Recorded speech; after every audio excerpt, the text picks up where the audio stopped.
So the main message, as far as where we're at right now in COVID, is that we are not out of the woods. That COVID is here. We expected a second surge, and it's bigger in Vermont than the first one was. And that we fear the fatigue and complacency. People are tired of COVID. COVID fatigue is a real thing. And the Vermont has done well enough that we're now a little bit victims of our own success. We haven't had a death in Vermont since July, I believe. And it makes it easy for people to get a little bit complacent. That's going to be a big deal for the holidays. Right now, a lot of what we're seeing right now are little outbreaks here and there in Vermont, and that was expected.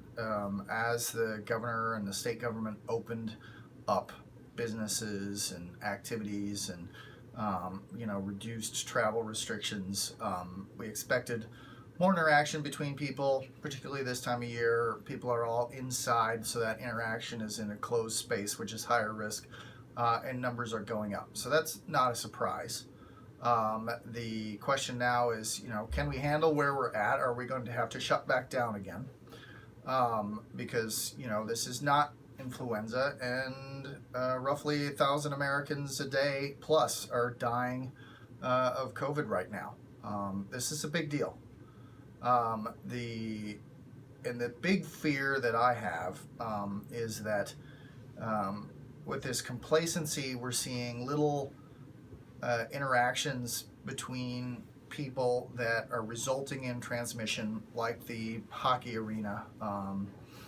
And when Thanksgiving comes, if we have 1,000 different families in Vermont not being careful all at once, we could be looking at 100 outbreaks all over the state, with people visiting family and traveling back and forth across state lines. And if that happens, the Department of Health is not going to be able to control that, and the state will get shut back down. And the hospitals and all the businesses and all the associated stresses with that are going to explode. So that's my big fear. When we can, historically, we like to go down to my mother-in-law's, and she puts on a big spread for everybody, but we're certainly not doing that this year.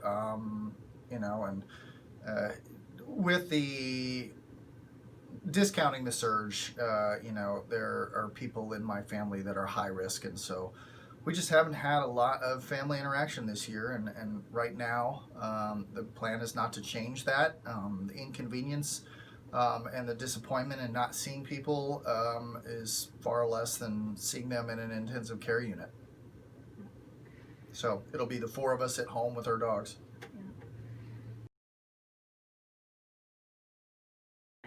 So a lot of it is the same thing we have been doing. It's re-messaging and trying to overcome the fatigue. Wear your masks, practice social distancing. It is a lot of it is processing the latest information in terms of treatment, so that when people arrive here in the hospital with COVID, we are up to date in terms of what management should be. We are increasing visitor restrictions to reduce contact, reminding our staff of the travel restrictions, and continuing a lot of the activities that have been going on, making sure we're up to date on our PPE. I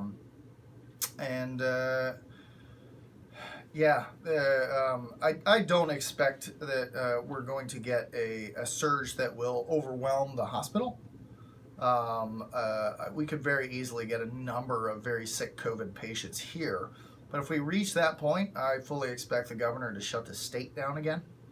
So that's how the state will get on top of it if necessary, and again, that's something that I worry about, because there's pretty significant effects to that. I wonder how many businesses can withstand a second shutdown, how many restaurants, how many people that are socially isolated, that are just starting to feel a little bit better with a little bit of interaction. So there'll be a lot of side effects of that if it comes. Gifford has a community testing program. There is opportunity for asymptomatic testing, but that is less because we have a certain capacity that we're able to test, and we're focusing it on people that have been exposed to COVID or people that are symptomatic. And unfortunately, right now, that's a fair number of people. If you feel like you have been exposed or you know somebody that has been exposed, or you have a cough or a fever, I highly recommend that you get tested. You can call Gifford and we will arrange that for you. It's all drive-through. There's no contact with anybody but the person that is taking the test, and they're wearing the appropriate PPE, so we can do this safely and without exposing anybody else. I would highly recommend the flu shot in general, and more so this year, for a couple of reasons. And that largely focuses on the fact that we're worried about capacity with COVID, and the more we can reduce the strain on the healthcare system, the better we're going to be able to take care of COVID patients when they're here. And at the same time, influenza and COVID have fairly similar symptoms, and that creates a lot of confusion and fear that might be otherwise avoidable. The fewer number of folks we have rotating through the emergency department with fever and cough, the easier this will be to manage. And it'll also reduce your own personal anxiety that you may not have to undergo if you've got the flu shot and don't get influenza. You can also, by the social distancing and masking, help avoid contracting influenza that way. I believe as a state, we're going to be able to navigate these waters well. We've demonstrated the ability to do so in the past, and it's going to be a matter of how restrictive the government is going to have to be. It is my hope that the citizenry is going to do a good job of policing themselves and limit the need for the governor to step in. But we have a state government that has proven adept at managing this, and honestly, the surge right now is probably good. The citizenry needed a little wake-up call, that this is here and this is real and this is serious, and I think managing this right now is going to be a lot easier than what might have happened if we had entered Thanksgiving with the sense that we're safe.